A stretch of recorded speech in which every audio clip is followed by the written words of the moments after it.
नमस्कार, आप देख रहे हैं एमबी नेटवर्क। मैं हूं आपके साथ पंकज यादव। करते हैं बुलेटिन की शुरुआत। तो हमास और इजराइल के संघर्ष में अभी तक 4900 से अधिक लोगों की जान जा चुकी है। वहीं तनाव बढ़ता जा रहा है। इसी बीच अगर बात की जाए संयुक्त राष्ट्र और विश्व स्वास्थ्य संगठन का, तो हमास के प्रति हमदर्दी दिखाने का यूएन में इजराइल के राजदूत गिलाद ने भी जमकर इस दौरान निशाना साधा है। उन्होंने पूछा है कि आपका गुस्सा तब कहां था जब हमास के आतंकवादियों ने इजराइल में बच्चों की हत्या की थी, महिलाओं के साथ में दुष्कर्म किया और जिंदा बचे लोगों को बंधक बना लिया था। अधिकारी ने यह भी कहा है कि आपके दोहरे मापदंड की सचमुच में कोई सीमा नहीं है, कि आप किसी ऐसी जगह रह रहे हैं जहां से आपको हमास की क्रूरता नहीं दिख रही है। इसी के साथ में एर्दान ने यह भी कहा है कि हमास द्वारा किए गए हमले में हजारों इजरायली मारे गए हैं। इतना ही नहीं, कई लोग घायल हुए हैं। अगर इस आतंकवादी समूह को नष्ट नहीं किया गया तो भविष्य में हजारों लोगों का नरसंहार किया जाएगा।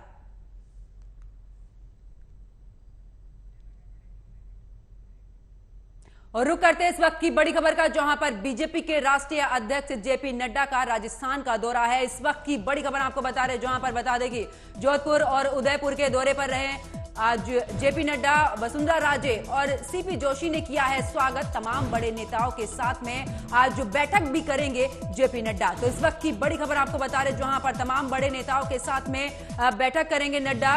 और साथ ही बता दें कि चुनावी मंथन को लेकर इस दौरान तमाम तरीके की बातें जो हैं वो भी रखी जाएंगी। बीजेपी के राष्ट्रीय अध्यक्ष जेपी नड्डा का राजस्थान का दौरा है। जोधपुर और उदयपुर के दौरे पर रहेंगे जेपी नड्डा। और इस दौरान आपको बता दें कि आज वसुंधरा राजे और सीपी जोशी ने भी उनका जाने पर उनका भव्य स्वागत भी किया है। तमाम बड़े नेताओं के साथ में आज बैठक होगी और हो सकता है कि जिस तरीके से अब बीजेपी की अगली लिस्ट जारी होगी उसको लेकर भी इस दौरान मंथन किया जाएगा। तमाम प्रत्याशियों को लेकर इस दौरान बैठक में चर्चा हो सकती है। तो जोधपुर और उदयपुर के दौरे पर जेपी नड्डा है, वसुंधरा राजे और सीपी जोशी ने इस दौरान उनका स्वागत किया है। तमाम बड़े नेताओं के साथ में बैठक भी करेंगे जेपी नड्डा। और उसके बाद हो सकता है कि अगली तस्वीर जो है वो साफ हो पाएगी। बीजेपी के राष्ट्रीय अध्यक्ष जेपी नड्डा का राजस्थान का दौरा है और इस दौरे के दौरान जोधपुर और उदयपुर के दौरे पर जेपी नड्डा हैं। और साथ ही बता दें कि वसुंधरा राजे और सीपी जोशी ने उनका स्वागत किया है।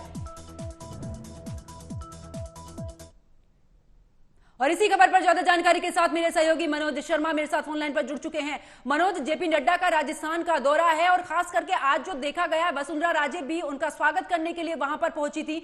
अगर बात की जाए चुनावी रण की, तो क्या इस दौरान कुछ नई तस्वीर निकलकर सामने आ सकती है पिछली बार की तरह?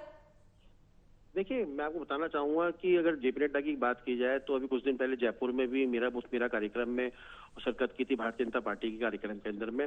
आज वो जोधपुर और उदयपुर के प्रवास पे रहेंगे। वहाँ के तमाम जो कार्यकर्ता हैं, बूथ स्तर के छोटे कार्यकर्ता, बड़े कार्यकर्ता, उनसे मुलाकात करेंगे। क्योंकि जब से 41 टिकटों का वितरण हुआ है तब से बीजेपी कार्यालय के अंदर में जिस प्रकार से असंतोष की लहर जागी है, उसको देखते हुए कि कार्यकर्ताओं को एकजुट करना अति आवश्यक है।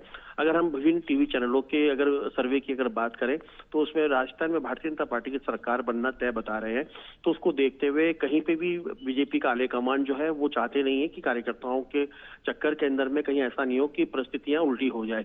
तो इसी संदर्भ में आज जेपी नड्डा जो है राजस्थान के तमाम नेता हैं उनसे आज मीटिंग करेंगे, उनसे चुनावी रणनीति पे बात करेंगे। क्योंकि अभी 159 नामों की घोषणा होनी बाकी है, जिसके लिए बीजेपी के वो तमाम नेता इंतजार कर रहे हैं।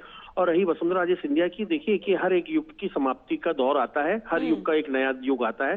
तो वैसे ही वसुंधरा राजे को, क्योंकि राष्ट्रीय उपाध्यक्ष भी है, तो ये तो साफ तौर पे देखा गया है कि वसुंधरा राजे को दरकिनार तो नहीं किया गया है, लेकिन उनकी भूमिका संगठन के अंदर में बड़ी मजबूत करने का प्रयास किया जा रहा है जेपी नड्डा के द्वारा या संगठन के द्वारा। लेकिन मनोज, इस बार जो तस्वीर भी निकलकर सामने आई थी वो तस्वीर ये थी कि वसुंधरा राजे जो हैं वो रैली में तो थी, लेकिन उनकी जो भूमिका है वो कहीं नजर नहीं आ रही थी। धीरे धीरे जो है बीजेपी के बड़े नेतृत्व से वो कटती नजर आ रही थी। और आज जिस तरीके से जेपी नड्डा का स्वागत करने के लिए पहुंची है, जो अगली लिस्ट आने वाली है, क्या ये समझा जा सकता है कि इस लिस्ट में जो नाराजगी है वो दूर हो सकती है?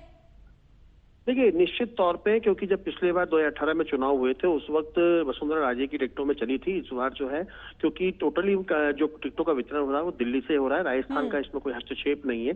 और जो भी संगठनात्मक जो लिस्टें गई है यहाँ से जिन जिन लोगों पे, क्योंकि बीजेपी ने ABCD करके एक स्लैब बनाया था कि इन क्षेत्रों के अंदर में जो सबसे कमजोर सीट है या सबसे कम जीती हुई सीटें हैं उनको कैसे परिवर्तन किया जाए। क्योंकि बीजेपी में वसुंधरा राजे का जो कद था वो धीरे धीरे एक देखा है तो नग्न होता जा जा रहा है, क्योंकि पिछले पौने 5 साल से वसुंधरा राज्य में सक्रिय नहीं रही।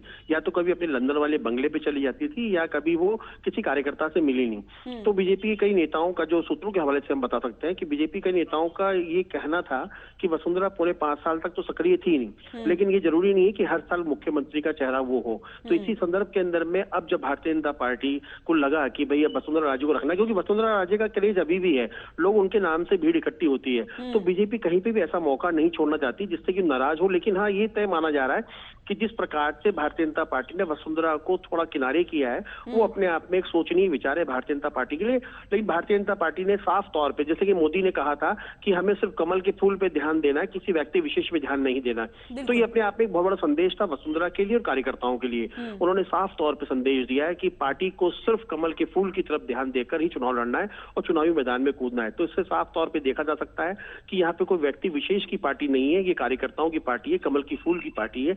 इसीलिए वसुंधरा राजे को राजी करने के लिए अमित शाह और जेपी नड्डा भी आए थे जयपुर में, एक दिन के दौरे पे आए थे, प्रवास पे आए थे, लेकिन उसमें कोई खुल के कोई सामने नहीं आया। लेकिन हाँ, ये तय माना जा रहा है कि वसुंधरा राजे को हो सकता है कि सेंट्रल के अंदर में कोई नई जिम्मेदारी दे दी जाए।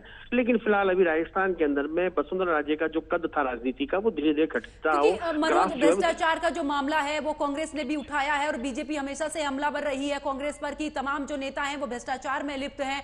उसके बाद वसुंधरा राजे पर बीजेपी क्या विश्वास करके आगे जाएगी या फिर दरकिनार ही करेगी? जिस तरीके से अभी आप जानकारी दे रहे हैं कि सेंट्रल में ही कोई ऐसे पद दे सकती हैं, क्योंकि मुख्यमंत्री रह चुकी हैं राजस्थान की।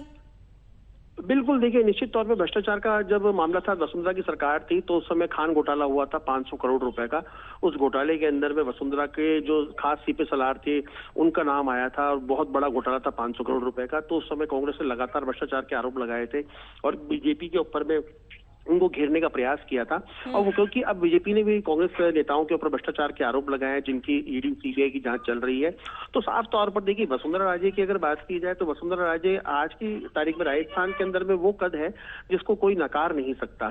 लेकिन क्योंकि जिस प्रकार से वसुंधरा राजे की सीपी सलारों की टिकट काटी गई है 41 नामों के अंदर में, उस पर साफ तौर पर देखा जाए तो जो वसुंधरा के खास बिल्कुल आदमी माना जाते थे, राजपाल सिंह शेखावत झोटवाड़ा से, उनका टिकट काट दिया गया है।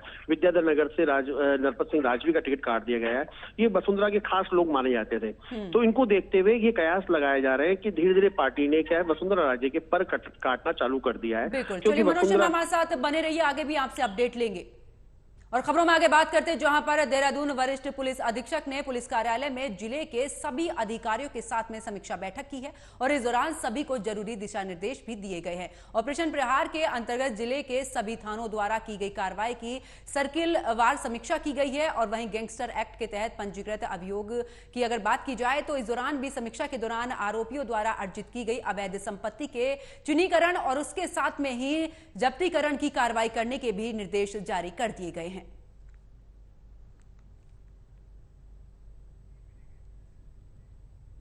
खबरों में आगे बात करते हैं, जहां पर पूर्वी राजस्थान नहर परियोजना के मुद्दे पर भारतीय जनता पार्टी को घेरने के लिए कांग्रेस के जन जागरण अभियान की आज से शुरुआत होने जा रही है। इस अभियान में शामिल होने के लिए कांग्रेस के राष्ट्रीय अध्यक्ष मल्लिकार्जुन खड़गे, सीएम अशोक गहलोत, प्रदेश अध्यक्ष गोविंद सिंह डोटासरा, पूर्व डिप्टी सीएम सचिन पायलट सहित कई दिग्गज नेता बारां पहुंचेंगे और इस दौरान कांग्रेस नेता एक जनसभा को भी संबोधित करेंगे। मल्लिकार्जुन खड़गे के हाथों में ईआरसीपी जन जागरण अभियान का शुभारंभ करवाने के लिए सीएम अशोक गहलोत सहित कांग्रेस नेता जिले में ईआरसीपी जन जागरण अभियान यात्रा निकालेंगे और चुनावी जो सभाएं हैं उनमें इसे प्रमुखता से रखेंगे। दरअसल बीजेपी और पीएम मोदी को घेरने के लिए चुनाव में इसी मुद्दे को बनाया जा रहा है, क्योंकि कांग्रेस का मानना है कि पीएम ने अपना वादा नहीं निभाया है और राजस्थान ने इस दौरान आने वाले केंद्रीय मंत्री जल शक्ति मंत्री गजेंद्र सिंह शेखावत और कांग्रेस के खिलाफ लोकसभा चुनाव जीतने वाले 25 सांसद अभी केंद्र पर दबाव बनाकर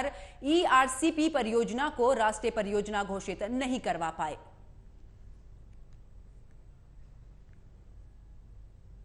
और हमारे साथ में हमारे संवाददाता मनोज शर्मा लगातार बने हुए। मनोज शर्मा, जिस तरीके से कांग्रेस की तरफ से पहल की जा रही है अभियान की और खास करके बीजेपी के साथ में प्रधानमंत्री नरेंद्र मोदी को भी वादा खिलाफ को लेकर इस दौरान पूरी तरीके से पुरजोर कोशिश की जा रही है, इसको लेकर क्या कुछ खास अपडेट?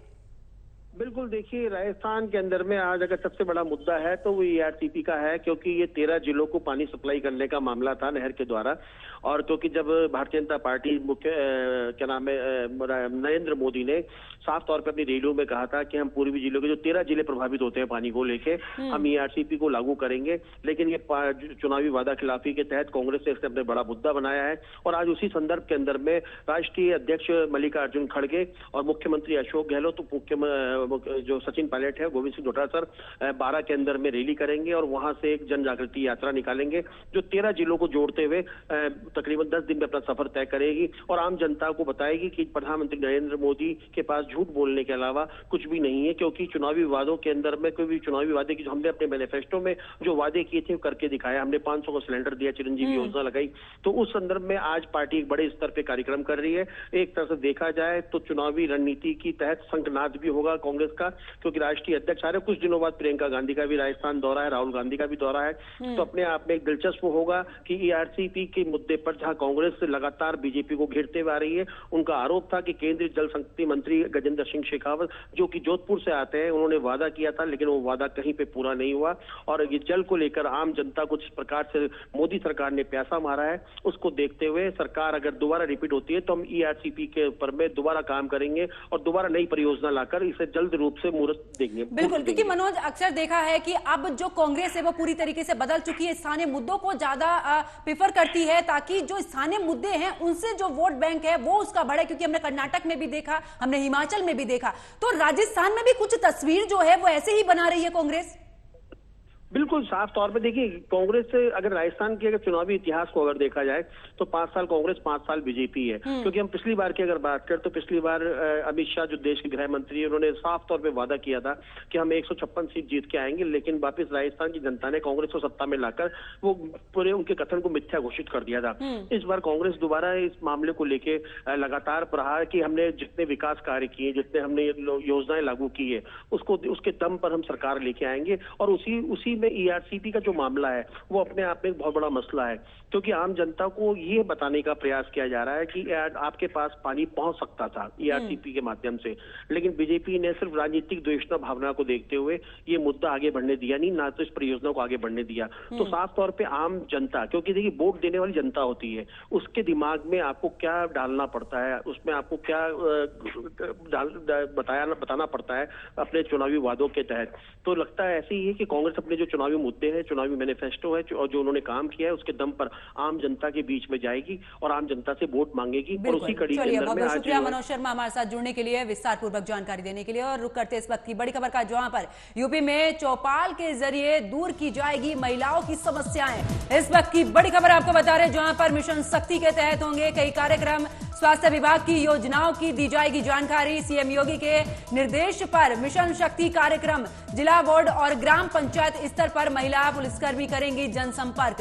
तो इस वक्त की बड़ी खबर आपको बता रहे, जहां पर जिला, वार्ड और ग्राम पंचायत स्तर पर महिला पुलिसकर्मियों की इस दौरान जो तैनाती है और जो जिम्मेदारी मिली गई है वो निभाई जाएगी। और साथ ही बता दें कि यूपी में चौपाल के जरिए दूर की जाएंगी महिलाओं की समस्याएं। मिशन शक्ति के तहत होंगे इस दौरान कई कार्यक्रम, स्वास्थ्य विभाग की योजनाओं की भी इस दौरान जानकारी दी जाएगी।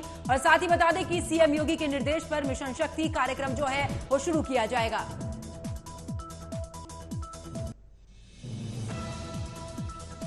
और इसी खबर पर ज्यादा जानकारी के साथ मेरे सहयोगी सिद्धार्थ प्रताप सिंह मेरे साथ फोन लाइन पर जुड़ चुके हैं। सिद्धार्थ, अब जिस तरीके से महिलाओं को लेकर अभियान शुरू करने वाली है बीजेपी, खास करके मुख्यमंत्री योगी आदित्यनाथ ने निर्देश दिए हैं, कहां पर यह अभियान चलेगा और किस तरीके से इसमें काम होगा?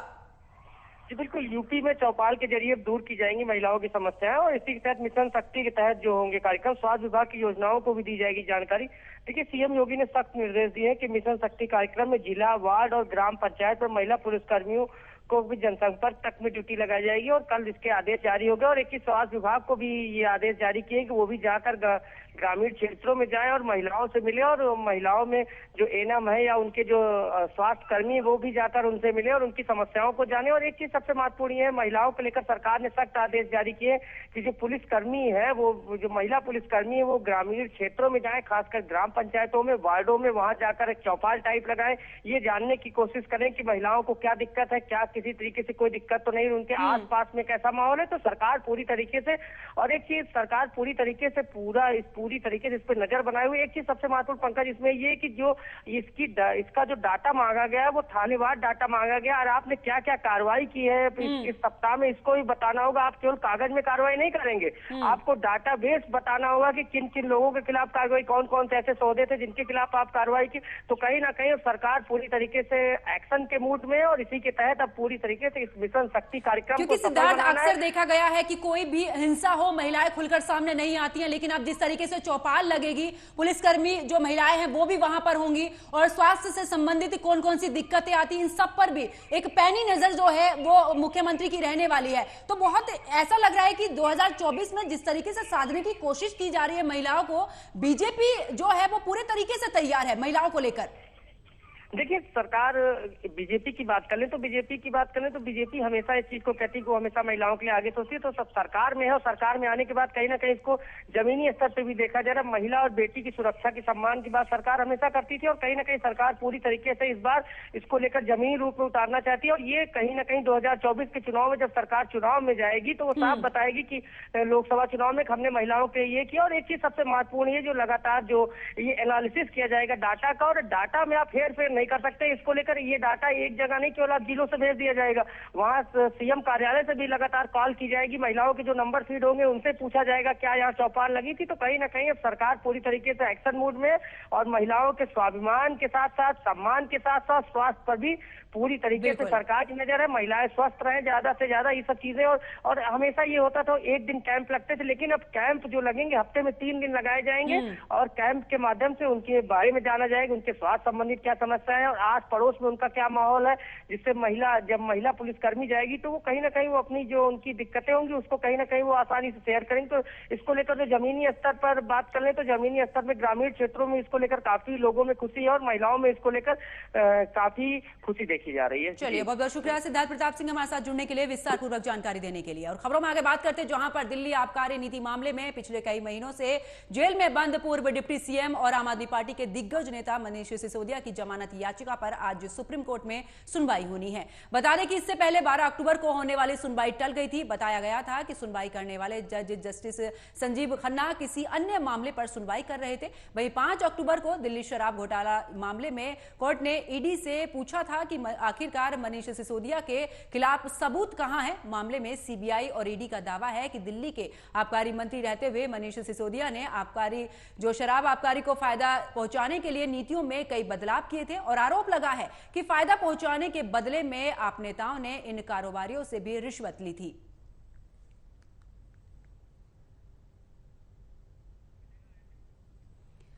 तो देखिए, मनीष सिसोदिया की जमानत याचिका पर आज सुनवाई होगी, और आपको बता दें कि 12 अक्टूबर को जो सुनवाई होनी थी वो टल गई थी, और उसी के बाद आज एक बार फिर से इस मामले में सुनवाई की जाएगी।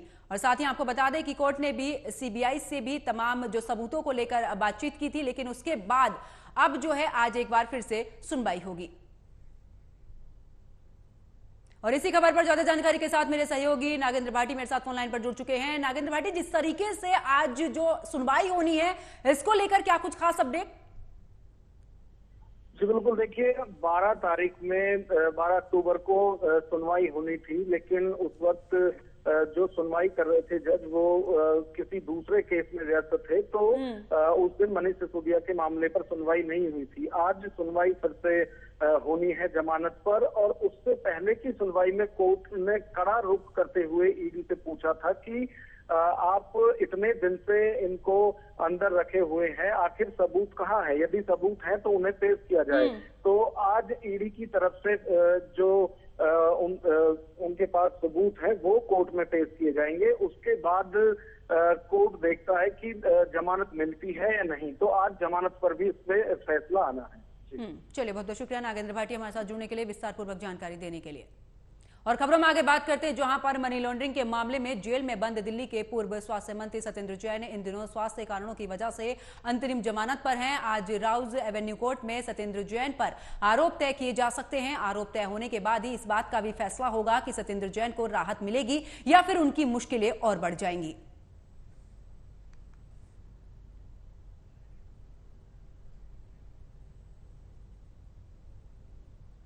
और इसी खबर पर ज्यादा जानकारी के साथ मेरे सहयोगी ओमशील मेरे साथ फोन लाइन पर जुड़ चुके हैं। ओमशील, आज सत्येंद्र जैन के मामले में भी सुनवाई होनी है, इसको लेकर क्या कुछ खास अपडेट? पंकज, सत्येंद्र जैन को लेकर आज कोर्ट में, रावजवेनी कोर्ट में सुनवाई होनी है। आपको बता दूं कि सत्येंद्र जैन अभी मेडिकल को लेकर अंतरिम जमानत पर हैं और ऐसे में इनकी सुनवाई इसलिए हो रही है क्योंकि जो आरोप थे वो क्लियर नहीं हो पाए थे। तो जो आरोप हैं, आरोपों पर सुनवाई होने वाली है कि क्या क्या आरोप इन पर लगे हैं, उसकी पुष्टि होगी और पूरे साक्ष्य रखे जाएंगे ईडी की तरफ से। और मनी लॉन्ड्रिंग की जो सारे केसेस थे उसको लेकर ईडी सारे सबूत रखेंगी। अब बड़ी बात ये हो जाती है कि इधर सत्येंद्र जैन की सुनवाई होनी है, मनीष सिसोदिया की भी सुनवाई आज ही है, जमानत याचिका पर सुनवाई होनी है। तो जो राघव चड्ढा है उनकी भी सुप्रीम कोर्ट आज उन्होंने जो याचिका दायर की है उस पर विचार विमर्श करेगा। तो आम आदमी पार्टी के जो दिग्गज नेता हैं, एक तरीके से हम कह ले, चाहे मनीष सिसोदिया हो, सत्येंद्र जैन हो और राघव चड्ढा हो, जो मुख्य रूप से सामने रहते हैं, वो आज उनकी आज सुनवाई होनी है। तो कहीं ना कहीं आम आदमी पार्टी का जो लेकिन ओमशील, जिस तरीके से मनीष सिसोदिया के मामले में भी सुनवाई, सत्येंद्र जैन के मामले में भी सुनवाई, कोर्ट लगातार ये कह रहा है कि जो भी आरोप लगे हैं उनको कोर्ट में पेश किया जाए। ईडी की तरफ से, ईडी को हमेशा से ही जितनी बार भी सुनवाई हुई है हमेशा से बोला गया है, तो आखिरकार ये आरोप जो हैं वो कोर्ट में पेश क्यों नहीं किए जा रहे हैं? यही सवाल पंकज लगातार सारे लोग उठा रहे हैं और आम आदमी पार्टी भी यही चीज उठा रही है कि अगर आरोप है, अगर आरोप आपके पास ऐसे सबूत है कि वो आरोप सिद्ध हो जाते हैं, अगर ईडी के पास ऐसी सारी सबूत हैं, तो वो पेश क्यों नहीं कर रही है? इतने दिनों में सत्येंद्र जैन कितने दिनों से जेल में, तकरीबन 1 से 1.5 साल से जेल में है वो। तो अभी तक ईडी ने कोर्ट के समक्ष सबूत क्यों नहीं रखा, ये बड़ा सवाल है। और आपको बता दूं कि जो मनीष सिसोदिया का जो जमानत याचिका पर जो सुनवाई होनी है उसको लेकर भी जो आज सुनवाई होगी, आपको बता दूं इससे पहले 1 या 2 जमानत याचिका खारिज हो चुकी है। वो अभी आज सुनवाई होनी है। देखने वाली बात ये होगी कि उस पर क्या फैसला निकल के आता है। आम आदमी पार्टी का जो इमेज बना हुआ था पंकज, कुछ दिनों तक काफी साफ था और सबसे ईमानदार पार्टी का कहीं ना कहीं इमेज आम आदमी पार्टी अपने आप को दिखाते भी आई है और ये इमेज वो बना हुआ था। अब इतनी सारी केसेस, चाहे वो हम मनीष सिसोदिया की बात करें, संजय सिंह की बात करें, राघव चड्ढा की बात करें या फिर सत्येंद्र जैन की बात करें, जो कोर्ट के चक्कर लग रहे हैं, ईडी, सीबीआई, तमाम चीजें, कहीं ना कहीं देखिए जब आग लगता है तभी धुआं उठता है। तो कहीं ना कहीं जितने भी सारे राजनीतिज्ञ हैं उनका भी साफ तौर पर यही कहना है कि कुछ ना कुछ है। ईडी जब सबूत पेश करेगी कोर्ट के सामने, जब आरोप सिद्ध होंगे, तभी ये सारी चीजें पता लगेगी। सब चीजें एकदम क्लियर तस्वीर होगी। बहुत बहुत शुक्रिया ओमशील हमारे साथ जुड़ने के लिए, विस्तार पूर्वक जानकारी देने के लिए। और खबरों में आगे बात करते हैं जहां पर वंदे भारत एक्सप्रेस ट्रेनों पर पत्थरबाजी की घटनाएं लगातार बढ़ती जा रही हैं। मध्य प्रदेश के उज्जैन में भी अब वंदे भारत एक्सप्रेस ट्रेन पर पत्थरबाजी की गई है और इस दौरान 2 घटनाएं सामने आई हैं। आखिर क्यों वंदे भारत ट्रेन को उपद्रवियों के टारगेट पर है, इसे देखिए। इसी सवाल पर हमारी ये खास रिपोर्ट।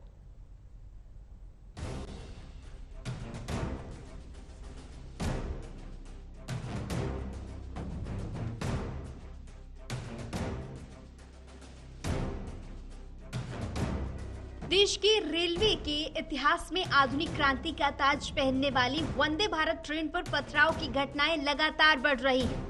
देश भर में ये ट्रेन उपद्रवियों की रडार पर है। केरल हो या कर्नाटक, पश्चिम बंगाल हो या फिर राजस्थान, आए दिन हर राज्य से कभी पथराव तो कभी रेल की पटरी पर पत्थर और सरिये रखे जाने के मामले सामने आ रहे हैं। अब मध्य प्रदेश के उज्जैन से भी ऐसी ही एक पत्थरबाजी की घटना सामने आई है। बता दें, अब इंदौर नागपुर वंदे भारत ट्रेन भी उपद्रवियों के निशाने पर है। ट्रेन पर लगातार 2 दिन पथराव किया गया। सोमवार और मंगलवार 2 दिन लगातार ट्रेन पर हुए पथराव में ट्रेन की खिड़कियों के कांच टूट गए, जिसके बाद अंदर बैठे यात्री सहम गए। उपद्रवियों ने कोच संख्या C6 और C7 को निशाना बनाया। हालांकि रेलवे प्रशासन की ओर से आश्वासन दिया गया कि अब ऐसी घटनाएं नहीं होंगी, सुरक्षा को लेकर अब कड़ाई बरती जाएगी। लेकिन सवाल ये नहीं है कि प्रशासन सुरक्षा में लापरवाही बरत रहा है। सोचने का मुद्दा तो ये है कि पहले भी इस ट्रेन को निशाना बनाए जाने की कई घटनाएं सामने आ चुकी हैं। हाल फिलहाल में अक्टूबर में चित्तौड़गढ़ बेलवाड़ा ट्रैक पर वंदे भारत ट्रेन के गुजरने से पहले पटरी पर पत्थर और लोहे के कीले बिछाई गई थी। ट्रेन के लूको पायलट की सूझबूझ से बड़ा हादसा टल गया, क्योंकि पायलट ने ट्रेन को पहले ही रोक दिया।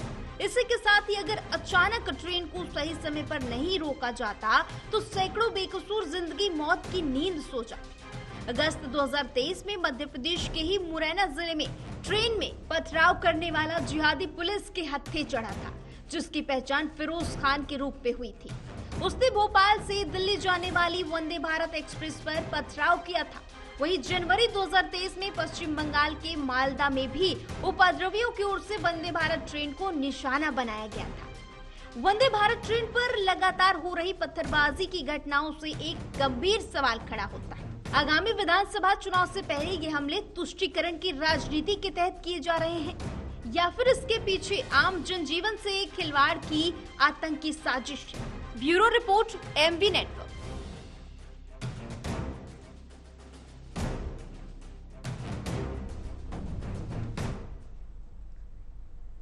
और मेरे साथ फिलहाल खबरों में इतना ही। आप देखते रहिए MB नेटवर्क। नमस्कार।